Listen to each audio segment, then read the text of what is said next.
Hello students, कैसे हैं आप लोग। Welcome back to the session. हमारा जो जेईई एडवांस का सेशन चल रहा है, आप जानते ही हो। बहुत बढ़िया तरीके से आप लोग रिस्पॉन्ड कर रहे हो, तो बहुत अच्छा लग रहा है।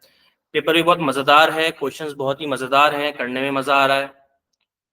और हम लोगों ने अभी तक बहुत सारे क्वेश्चन कर लिए हैं, 12 क्वेश्चन के आसपास। Today we have to start 13th question. चलिए देखते हैं क्वेश्चन क्या कहता है। ऑर्गेनिक केमिस्ट्री का बहुत ही बढ़िया क्वेश्चन, और मैंने आपको पहले भी कहा था कि इस बार ऑर्गेनिक केमिस्ट्री अच्छे लेवल की आई थी। ये कहता ना, मतलब जो स्टैंडर्ड मेंटेन होना चाहिए, जिस वजह से एडवांस की पहचान है, ठीक है, तो वही पहचान ऑर्गेनिक केमिस्ट्री ने दिलवाई है। बहुत ही बढ़िया क्वेश्चन, बहुत ही अच्छा क्वेश्चन। देखते हैं क्या बोलता है क्वेश्चन। क्वेश्चन बोल रहा है, क्वेश्चन नंबर 13 है, organic compound P having molecular formula this. Formula दे दिया आपको, गिव्स फेरिक क्लोराइड टेस्ट, बहुत बढ़िया, and does not have intramolecular H bonding, ठीक है। The compound P reacts with 3 covalents of NH2OH to produce oxime Q. Treatment of P with excess methyl iodide in the presence of KOH produces compound R as the major product. Reaction of R with excess isobutyl magnesium bromide followed by treatment with H3O plus gives compound S as the major product. आपको बताना है कि S के अंदर total number of methyl कितने हैं। चलिए जी, अच्छा क्वेश्चन है ये। देखते हैं क्या होना चाहिए क्वेश्चन के अंदर। पहली चीज तो क्वेश्चन में आपको बता रखा है कि हमारे पास में कंपाउंड है पी, और इसका फॉर्मूला दे रखा है आपको ये। तो क्या अपन इस फॉर्मूले से इसका ड्यू निकाल सकते हैं? इसका अगर मैं ड्यू निकालूंगा तो ड्यू आ जाएगा मेरे पास में 6 2 12, 12 प्लस 2 14, 14 माइनस 6 कितना होता है 8, 8 डिवाइडेड बाय 4, 8 डिवाइडेड बाय 2 4। तो ड्यू इसके अंदर 4 है। और जब ड्यू 4 होता है तो याद करो, मैंने क्या बताया था, मेरे जो पेड स्टूडेंट है क्लासरूम वाले, नोट्स में मैंने लिखा भी था कि ड्यू 4 होता है तो बेंजीन रिंग उसके अंदर होना पॉसिबल हो जाता है। 90% पॉसिबल है कि बेंजीन रिंग तो होगा ही होगा। और इस चीज को कंफर्म कर रहा है आगे वाला स्टेटमेंट, फेरिक क्लोराइड टेस्ट दे रहा है ये। मतलब आपके पास में जो C6H6O3 है, जिसको हम कंपाउंड पी बोल रहे हैं, ये फेरिक क्लोराइड टेस्ट दे रहा है, FeCl3 टेस्ट दे रहा है। और FeCl3 टेस्ट कौन से देते हैं बताइए? सारे टेस्ट करवा चुका था मैं, और जितने भी स्टूडेंट्स एडवांस का एग्जाम देने गए थे उसके पहले मैं रिवाइज करवाया था, आई थिंक हफ्ते भर पहले, कि सारे रीजन्स याद कर लो कब कौन सा काम आ जाए। उसमें फेरिक क्लोराइड टेस्ट भी था, और मैंने आपको बताया था कि फेरिक क्लोराइड टेस्ट कौन से कंपाउंड देते हैं? जो फिनोलिक जिनके अंदर ग्रुप होता है, फिनोलिक ग्रुप जिनके अंदर होता है, वो हमेशा फेरिक क्लोराइड टेस्ट देते हैं। मतलब हमारे पास फिनोल तो होगा, ये कंफर्म है। And does not have intramolecular H bonds, अच्छा एच बॉन्ड इसके अंदर नहीं है, वो भी इंट्रामोलिकुलर। ओके, तो अगर मैं इसका स्ट्रक्चर बनाना चाहूँ इस लाइन से, तो आप देखो मेरे पास 6 कार्बन है और 6 हाइड्रोजन है। तो मैं यहाँ से इसकी स्ट्रक्चर इस तरह से ड्रॉ कर सकता हूँ। बेंजीन रिंग तो होगा ही होगा, फिर फिनोलिक ग्रुप बोल रहा है तो फिनोल फिनोल तो बेंजीन रिंग वाला ही होता है। यहाँ पे अपन ने लगा दिया OH। लेकिन ऑक्सीजन हमारे पास में 3 है। अब मैं यहाँ पर OH नहीं लगा सकता, क्यों? इंट्रामोलिकुलर एच बॉन्डिंग हो जाएगी, जो कि ये मना कर रहा है कि नहीं देता। देखो क्वेश्चन, हाँ, डज नॉट बोला इसने कि नहीं देता। तो मतलब मुझे ऑर्थो पैरा पे, ऑर्थो पे लगाना नहीं चाहिए, मुझे लगाना चाहिए कहाँ पर? मुझे लगाना चाहिए मेटा पर। तो इसको मिटाते हैं, तो यहाँ पे लगा दो आप OH, और यहाँ पे लगा दो OH। तो देखिए कार्बन 6 है, कार्बन 6 है, हाइड्रोजन 6 है, 1 2 3 4 5 6, ठीक है। ऑक्सीजन 3 है और 3 ऑक्सीजन दिख रहा है। Okay, very good. अब ये बोल रहा है कि P जो है ना, वो 3 इक्विवेलेंट NH2OH के साथ भी रिएक्ट करके ऑक्साइम बनाता है। अब देखो, जब हम लोग ऑक्साइम फॉर्मेशन करते हैं तो ऑक्साइम कैसे बनता है, यहाँ से आइडिया लगेगा अपन को। ऑक्साइम हमेशा बनता है जब कार्बोनिल ग्रुप प्रेजेंट हो आपके पास में, और कार्बोनिल ग्रुप रिएक्ट कर रहा हो किसके साथ में? NH2OH के साथ में। तो आपको पता ही क्या होता है, H2O बाहर निकलता है, और क्या होगा? निकल गया H2O बाहर। और जैसे H2O बाहर निकलता है तो आपको क्या मिलता है? C double bond NOH। इसको अपन कहते हैं ऑक्साइम। मतलब जो आपके पास में कंपाउंड P है, उसके अंदर भी कार्बोनिल ग्रुप होना चाहिए, जो लेकिन मुझे तो नहीं दिख रहा। लेकिन यहाँ पे आपको एक चीज ऑब्जर्व करनी पड़ेगी, क्या? कि यहाँ पर हो रहा है कॉन्जुगेशन। यहाँ अगर आप ध्यान से देखेंगे कंपाउंड को, जो कंपाउंड पी हमने बनाया है, हाँ, तो यहाँ पर ऑक्सीजन जो है उसके बाद 2 लोन पेयर है, ठीक है। ये यहाँ पे आपका H हो गया, 2 हाइड्रोजन यहाँ पर है, एक ही बना रहा हूं मैं अभी। तो ये सिस्टम इसके साथ में कॉन्जुगेशन में है, और जब सिस्टम कॉन्जुगेशन में होता है तो होता है रेजोनेंस, और रेजोनेंस के माध्यम से आपको ये मिलेगा कुछ इस तरह से, double bond O, double bond O और डबल बॉन्ड O। तो ये भी पी है फिनोलिक ग्रुप वाला, और ये भी पी है आपका कार्बोनिल ग्रुप वाला, कीटोनिक ग्रुप वाला। अब ये रिएक्ट कर सकता है 3 इक्विवेलेंट से। अच्छा, कैसे करेगा करके दिखाओ, करके दिखा देते हैं आपको, डोंट वरी। देखिए, तो यहाँ पे अगर आपके पास में ऐसा कुछ कंपाउंड है, इसकी रिएक्शन आप करवा दो 3NH2OH के साथ में, तो देखो क्या बनेगा इसके अंदर। बहुत ही अच्छा कंपाउंड बनेगा एक, थोड़ा सा दिखने में भी अच्छा सा ही होगा। देखो कैसे, ऑक्सीजन को रिप्लेस कर दो 2 हाइड्रोजन के साथ में, तो double bond NOH, double bond NOH और डबल बॉन्ड NOH। ये हो गया जी आपका ऑक्सिम क्यू। ठीक है जी, यहाँ तक सारी बातें क्लियर होगी।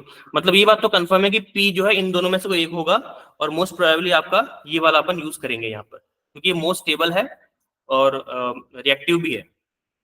चलो फिर आगे पढ़ते हैं। Treatment of P with excess methyl iodide in presence of KOH produces compound R। अब पी क्रिएशन करवानी है हमको मिथाइल आयोडाइड के साथ में, तो चलिए भाई करा के देखते हैं। तो अपन यहाँ से स्टार्ट करते हैं, बस पेन में चेंज कर लेता हूँ। हाँ जी, तो हमारे पास में जैसे पी है,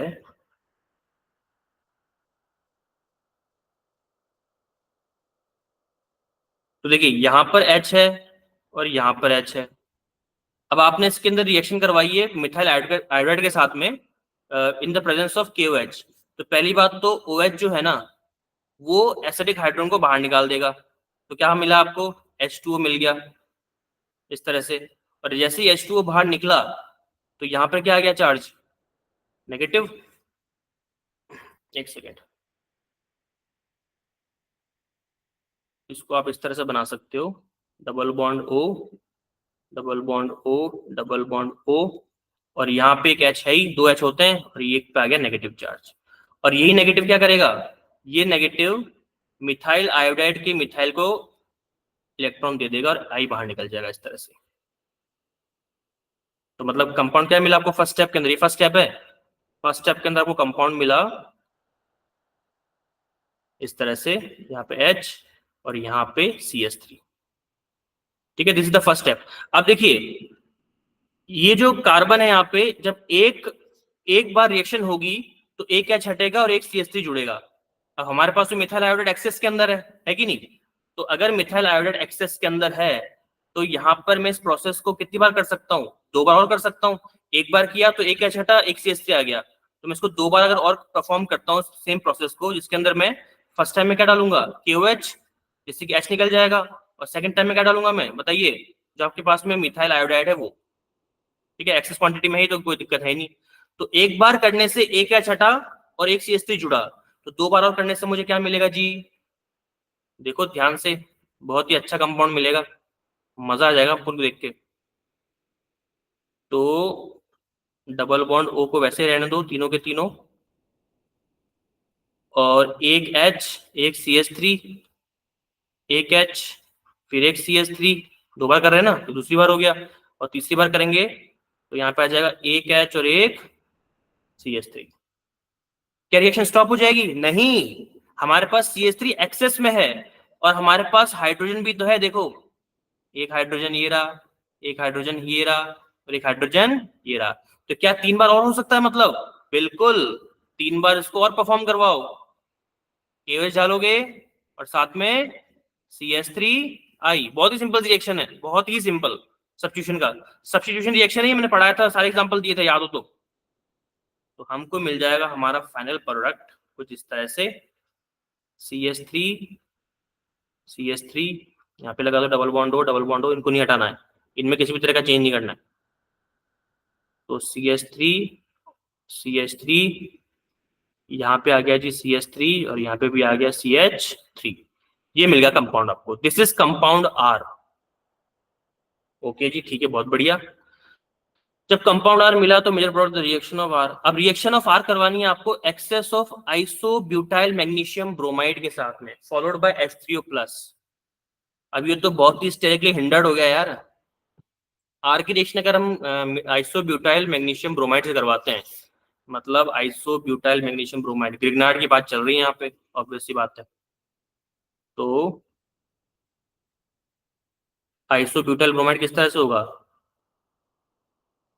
CH3C CH3H CH2 मैथ प्रोब्यूट, आइसोब्यूटाइल मैग्नीशियम ब्रोमाइड MgBr, ये होगा जी आपका।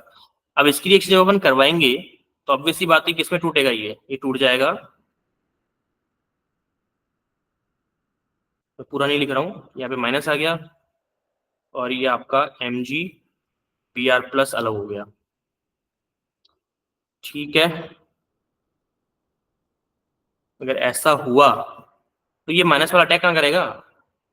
माइनस वाला अटैक कर सकता है, हाँ, ये अटैक कर सकता है इन कार्बन से। देखो यहाँ पे अटैक कर सकता है, यहाँ पे अटैक कर सकता है और यहाँ पे अटैक कर सकता है, क्योंकि जो CO बॉन्ड होता है ना, जैसे CO bond, C double bond O bond, तो ये तो डेल्टा नेगेटिव होता है, डेल्टा पॉजिटिव होता है, तो इस कार्बन पे आपका ये C- से अटैक कर सकता है। हालांकि बहुत ही स्ट्राइकली हिंडर्ड हो जाएगा, लेकिन अटैक तो कर सकता है, पॉसिबल है। तो हम इस पॉसिबिलिटी को लेके चलते हैं। तो जब आप इसको करवाओगे इसके साथ में मैग्नीशियम ब्रोमाइड, ठीक है, और साथ में फर्स्ट स्टेप में तो ये डालेंगे, ठीक है, तो फर्स्ट स्टेप में जब ये डालोगे तो तीनों कार्बन पर अटैक होगा और आपको मिलेगा आपका फेवरेट कंपाउंड जो बनना चाहिए। कई लोग तो जैसे कह रहे हैं कि ये पॉसिबल नहीं हो पाएगा क्योंकि स्टेरिकली बहुत हिंडर्ड है, लेकिन अपन लेके चलते पॉसिबिलिटी। तो मुझे अगर करना हो इसको तो ये हो जाएगा, यहाँ पे तो सारे मिथाइल ग्रुप है ना, तो उसको ऐसे रहने दो, इसको अपन नहीं छेड़ रहे हैं इस तरह से, उसको ऐसे रहने देते हैं। और ये हो जाएगा आपका O-, ये O- और ये O-, ठीक है। और जब आपका आइसोब्यूटाइल जब अटैक करेगा तो वो कुछ इस तरह से अटैक करेगा। मैं इसको थोड़ा सा ऐसे, ठीक है, ऐसे, तो देखो कितना स्ट्रिक्टली हिंडर्ड है, ये बनेगा, ठीक है। और मजे की बात देख रहे हो आप, मजे की बात ये कि आपने इसके अंदर H3O+ भी डाला है, आपने इसका एसिडिफिकेशन कर दिया।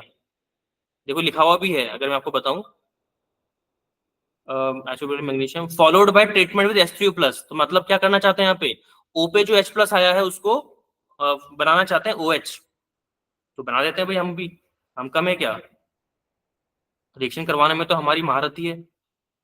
तो चलो इसको करवाते हैं, ठीक है, इस तरह से। तो यहाँ पे आ जाएगा तुम्हारा OH, OH और OH, और आइसोब्यूटल को मैं थोड़ा सा अलग पेन से बनाता हूँ, लाल कर देते हैं इसको, लाल। तो इस तरह से, इस तरह से, इस तरह से, तो ये कंपाउंड हो गया S। तो बड़ा ही खतरनाक कंपाउंड बना है, डरावना सा, लेकिन बन गया। मजे की बात ये है ना। तो R बनाया था अपन ने और फिर अपन ने S बना दिया। अब क्वेश्चन क्या बोल रहा है, ये क्वेश्चन बोल रहा है कि total number of methyl group कितना है। मिथाइल ग्रुप मतलब CH3 वाले। तो अगर मैं मिथाइल ग्रुप को पहचानता हूं तो पहचानने के बाद मुझे मिलेगा, एक तो मिथाइल ये हो गया, ये दोनों मिथाइल है, देखो 1 2 3 4 5 6 7 8 9 10 11 और 12। तो टोटल जो हमारे पास CH3 ग्रुप आए, कितने आए? 12। तो आंसर शुड बी 12, ठीक है। अब यहाँ पे एक कंट्रोवर्सी है। कंट्रोवर्सी क्या है कि अगर स्टेरिक हिंड्रेंस को, जो कि यहाँ पे हो रहा है आप देख सकते हो, इसको अगर इग्नोर करें तब तो आंसर 12 है। लेकिन अगर आप स्टेरिक हिंड्रेंस को कंट्रोल करते हो, कंसिडर करते हो, तब आंसर कितना हो जाएगा? तब आंसर हो जाएगा 6। टोटल CH3 कितने आ जाएंगे आपके पास में? 6। और मजे की बात देखिए, जे एडवांस ने 6 को भी सही माना है और 12 को भी सही माना है। अगर आपका आंसर 6 है, आप बोल रहे हो कि नहीं, इसका रिएक्शन नहीं हो सकती क्योंकि स्टेरिक हिंड्रेंस है। आप जिद पे अड़ गए तो आंसर 6 मार्क करोगे आप, वो भी सही है। और मान लीजिए अगर आप रिएक्शन करवाते हो और एस बना देते हो तो 12 आंसर हो जाएगा। तो दोनों ही आंसर सही है। तो थोड़ा सा कंट्रोवर्शियल क्वेश्चन इसको मान रहे हैं, बाकी क्वेश्चन बड़ा ही सिंपल सा है। मेहनत करवाई है, थोड़ा सा आपको दिमाग पे स्ट्रेस पड़वाया है कि क्योंकि लास्ट में आपको डायलेमा हुआ था आर के बाद बनने में कि रिएक्शन आगे होगी कि नहीं होगी, क्योंकि हम तो हमेशा कहते हैं कि भाई स्टेरिक हिंड्रेंस से आगे रिएक्शन नहीं हो सकती, लेकिन उन्होंने बोला कि नहीं कराओ और बना के दिखाओ। ठीक है, तो बहुत ही बढ़िया क्वेश्चन था। ऑर्गेनिक केमिस्ट्री इस बार मैंने कहा था बहुत अच्छे लेवल की है, तो आपसे मेहनत करवाएगी। आगे और भी क्वेश्चन आएंगे, उसमें आप देखना अच्छे लेवल के क्वेश्चन मिलेंगे आपको। ठीक है जी, तो जो भी हमने पढ़ा था, ग्रिग्नार्ड रिएक्शन हमने पढ़ी थी, मैंने आपको ड्यू निकालना बताया था, प्रैक्टिस करवाता हूँ मैं ड्यू निकालने के लिए। रिएजेंट सारे मैंने बताए थे, फेरिक क्लोराइड टेस्ट और ये सब जो भी चीजें होती है, ऑक्सीजन वगैरह सब हमने पढ़ा था। तो मतलब जो भी चीज हमने पढ़ी हुई है वो सारा अगर जब आता है बेसिक के रूप में तो बहुत ऑब्वियस बात है, मजा आता ही है। ठीक है जी, तो आप अगर चाहते हो कि आपका भी बेसिक स्ट्रांग हो, आप भी केमिस्ट्री के सारे क्वेश्चन को यूं उड़ा दो चुटकियों में, तो बस ज्वाइन कर लो, डिस्क्रिप्शन में लिंक है। ओके, चलिए, thank you so much everyone, मिलते हैं नेक्स्ट सेशन में। All the very best.